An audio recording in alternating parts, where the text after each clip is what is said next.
In the dusty archives of a Massachusetts estate, a peculiar photograph sits framed behind glass. The inscription reads, "Mother and Child, 1902." The woman in the portrait, dressed in the severe black bombazine typical of the era, holds an infant swaddled in white christening lace. Her expression is distant, almost hollow. The child's face is partially turned away from the camera, as though the photographer had struggled to capture a clear image. For decades, this portrait hung in the main hall of the Reed family estate, unremarkable among dozens of other family photographs. But in the spring of 2019, something changed. Rachel, the current family archivist and direct descendant of the Reed line, was cataloging the family Bible for a genealogy project when she noticed a disturbing absence. The child in that 1902 portrait, according to the meticulously maintained Bible record, was never born. The family Bible, bound in cracked leather and kept in a climate-controlled safe, served as the official record for the Reed family. Every birth, marriage, and death had been recorded in careful script by the family patriarch. The entries were precise, dated, and cross-referenced with local church records. Births were noted with the exact time and attending physician. Deaths included causes and burial locations. The Bible was not just a religious text, it was a legal document used for inheritance claims and property transfers. In the early 20th century, such records held more weight than government documents. The Reed family Bible covered 4 generations, starting in 1847. Every child born to the family appeared in its pages, except one. The woman in the portrait was Veronica Reed, wife of Frederick Reed, the estate's master and patriarch. Frederick was a prominent figure in Massachusetts society, a railroad executive with holdings across New England. His wealth was substantial, his reputation spotless. Veronica came from old Boston money, a merger of fortunes as much as a marriage of affection. The couple married in 1898. Their first child, a son, was born in 1899 and recorded in the Bible with full ceremony. A second son followed in 1901. Both boys survived infancy, unusual for the time, and both entries in the Bible were complete and detailed. But between these recorded births and the next documented child in 1904, there existed a gap, and in that gap sat the portrait labeled 1902. Rachel brought the discrepancy to Logan Reed, a historian specializing in New England genealogy and a distant cousin. Logan had spent years researching the Reed family line for a book on industrial families of the Gilded Age. The contradiction fascinated him. He began by cross-referencing the family Bible with census records from 1900 and 1910. The 1900 census listed Frederick, Veronica, and their first son. The 1910 census added the second and third sons. No additional children appeared in any official documentation. Birth certificates, which were becoming standard by 1902 but not yet mandatory in all Massachusetts towns, showed no record of a Reed child born that year. Church baptismal records from the family's Episcopal congregation were equally silent. Logan expanded his search to newspaper archives. The Reed family appeared frequently in society pages. Births were announced with fanfare, complete with details about christening gowns and godparents. The births of the documented sons had been celebrated in print. But 1902 brought no such announcements. Instead, Logan found something else. In the fall of 1902, several brief notices mentioned that Veronica Reed had traveled to her family's summer home in Newport for her health. She remained there for 6 months. The notices were vague, mentioning nervous exhaustion and the need for sea air. Such absences were common among wealthy women of the era, often code for pregnancy, mental health treatment, or recovery from illness. The portrait itself provided the next clue. Armani Chen, a photograph's conservator at a Boston museum, examined the image at Logan's request. The photograph showed signs of professional studio work. The lighting was carefully arranged, the composition formal and traditional. Armani noted that the infant appeared unusually still, even for the long exposure times required by 1902 cameras. The child's positioning suggested either exceptional patience or post-mortem photography, a common practice when infants died. Post-mortem portraits allowed grieving families to keep a visual memory of children who never grew up. These photographs often showed children held by mothers, posed to look as though sleeping. The practice was widespread and not considered morbid. Jake Martinez, an archivist at the Massachusetts Historical Society, discovered the painter's records by accident while cataloging a donation from a closed studio. The ledger belonged to Raphael Winslow, a portrait painter who specialized in formal family commissions. His client list included many prominent New England families. The entry for Frederick Reed appeared in March 1902. The commission was listed as Mother and Child, Formal Portrait, Oil on Canvas, delivered June 1902. The payment was substantial, equivalent to several months' wages for a skilled worker, but the ledger included a note that caught Jake's attention. In the margin, Raphael had written, "Difficult sitting. Child would not settle. Completed from photograph." This discovery led Jake to search for more of Raphael's work. He found 3 other commissions from the same period with similar marginal notes. Each involved a child who appeared in no public records. 2 of the families were later connected to private adoptions. One involved a wealthy family who had taken in a relative's child after a scandal. The pattern suggested that Raphael painted portraits that served social rather than documentary purposes. These were not always accurate representations of biological family units. They were carefully constructed images meant to present a specific narrative to the public. The Reed estate itself provided context for understanding the family's approach to public image. Nehemiah Shaw, the estate's current groundskeeper and amateur historian, had spent decades collecting stories about the property. The Reed family had been intensely private, controlling access to their home and limiting their interactions with the broader community. Frederick Reed was known for his rigid approach to propriety. He fired servants for minor indiscretions and maintained strict rules about household behavior. The estate included a private chapel, a separate entrance for servants, and guest quarters deliberately positioned away from the main house. This was a family that valued control and appearances above all else. In the estate's library, Rachel found Veronica's personal diary, overlooked for decades among sets of decorative books. The diary covered the years 1900 to 1903. Most entries were mundane, discussing social calls and household management. But the entries from late 1901 and early 1902 shifted in tone. Veronica wrote in fragments, her usually neat handwriting becoming erratic.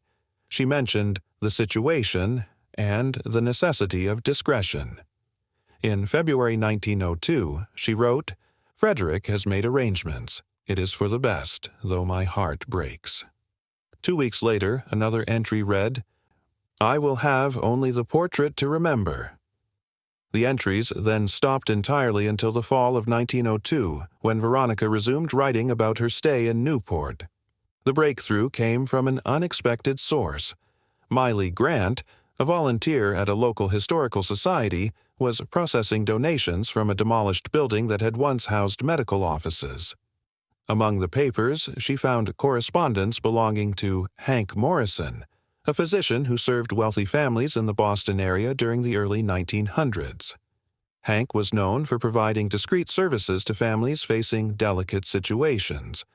His letters were carefully worded, using euphemisms and coded language. One letter, dated April 1902, was addressed to Frederick Reed. It discussed the successful completion of arrangements and the child's placement with a suitable family in the Western Territories. The letter assured Frederick that all documentation has been properly managed to ensure complete confidentiality.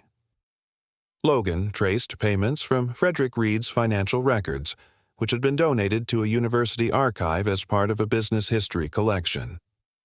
In the spring of 1902, Frederick made several large payments to Hank Morrison. The amounts were substantial, far exceeding normal medical fees.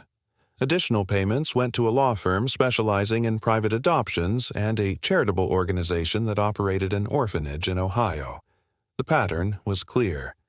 Frederick had paid to have a child removed from the family and placed elsewhere, using his wealth and connections to ensure the transaction remained hidden. Further investigation revealed more details. Raven Kim, a researcher specializing in early 20th century adoption practices, explained that informal adoptions were common among the wealthy. Families facing scandals or children born with disabilities often chose to place infants with other families rather than raise them publicly.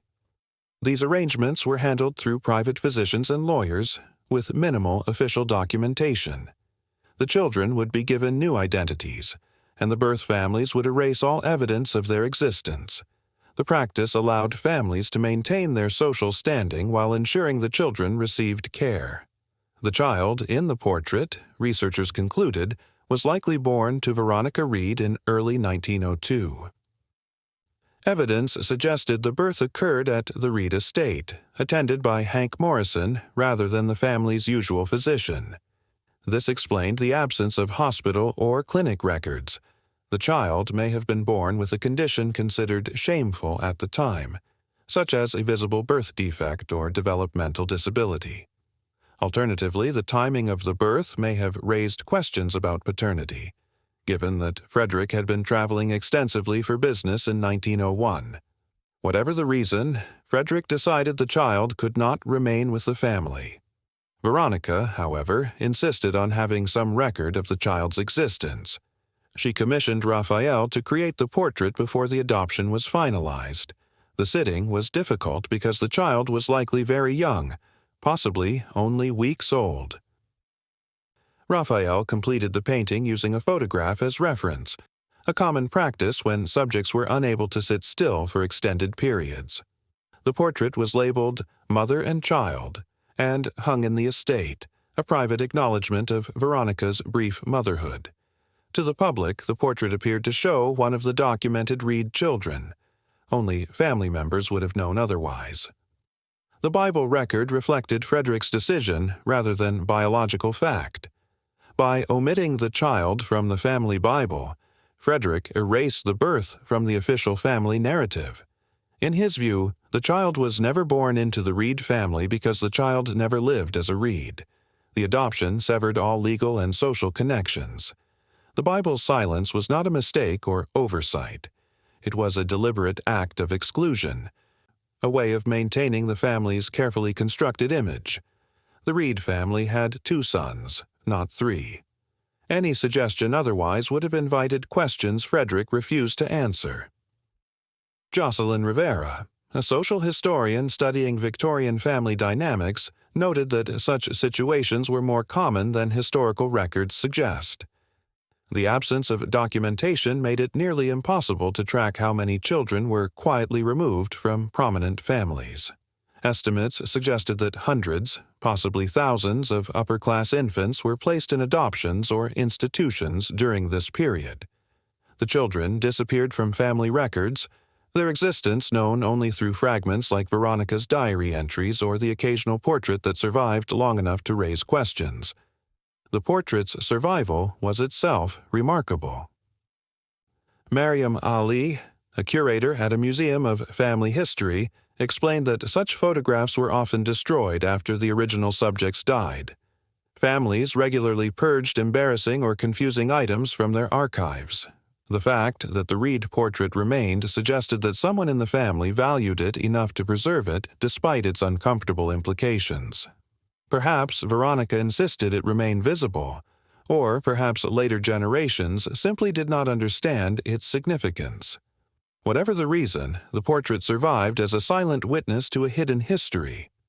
Modern researchers attempted to trace what happened to the child after the adoption. Logan worked with Raven to search orphanage records and adoption files from Ohio and surrounding states. The search proved frustrating. Many institutions from that era had closed or lost their records. Private adoptions rarely generated paperwork that survived in archives. The child, if still alive, would have been over 100 years old by 2019. Any direct testimony was impossible. Researchers found several possibilities: children adopted around the right time who might have been the Reed infant, but definitive proof remained elusive. The child's ultimate fate stayed hidden, just as Frederick intended. The discovery of the portrait's true meaning revealed the brutal calculus of social status in early 20th century America. Families like the Reeds operated in a world where reputation meant everything. Business relationships, marriage prospects, and social access all depended on maintaining an unblemished public image. A child who threatened that image, whether through disability, questionable paternity, or simply inconvenient timing, became a problem to be solved. Frederick solved his problem through wealth and connections, using the same skills that made him successful in business. He identified the issue, found experts who could help, paid for their discretion, and moved forward. The child became a line item in a ledger, a payment made and then forgotten. Veronica's role was more complicated. Her diary suggested genuine grief over the separation. The portrait commission was an act of rebellion within the strict confines of her marriage. She could not keep the child, but she could insist on having a record. The portrait became a form of resistance, a way of asserting that the child existed and mattered, even if only in paint and canvas. For decades, she lived with that portrait hanging in her home, a daily reminder of the child she had borne and lost. Whether she ever saw the child again after the adoption remains unknown. The historical record is silent on whether Veronica maintained any contact or simply lived with the memory. The investigation into the portrait took 3 years. Rachel continued cataloging family papers, finding additional fragments that supported the adoption theory. Logan published his findings in a historical journal, carefully protecting the privacy of any potential living descendants. The portrait itself was donated to the Massachusetts Historical Society, where it now serves as part of an exhibition on hidden family histories. The display includes excerpts from Veronica's diary, copies of Hank's letters, and explanations of adoption practices in the early 1900s. Visitors often pause at the portrait, studying Veronica's distant expression and the partially hidden infant's face. The case of the Reed portrait demonstrates how incomplete historical records can be. Official documents, the sources historians rely on most heavily, reflected the stories powerful people chose to tell. Births could be hidden, children erased, and inconvenient truths buried under layers of careful documentation. The family Bible, meant to be an unimpeachable record, proved to be as selective as any other source. It recorded only what Frederick allowed it to record. The truth survived not in official channels but in fragments: a diary entry, a painter's note, a physician's carefully worded letter, and a portrait that raised questions no one thought to ask for over a century. The mystery reveals not a simple lie but a complex web of social pressures, personal grief, and calculated image management. Veronica's story is both individual and representative. How many other portraits hang in museums and private homes with similar hidden meanings? How many family Bibles contain similar silences? The Reed case is remarkable only because enough evidence survived to piece together the truth. Countless other families successfully buried their secrets, leaving no trace for future researchers to find. The portrait stands as a memorial not just to one unknown child, but to all the children written out of history by families desperate to protect their standing in society.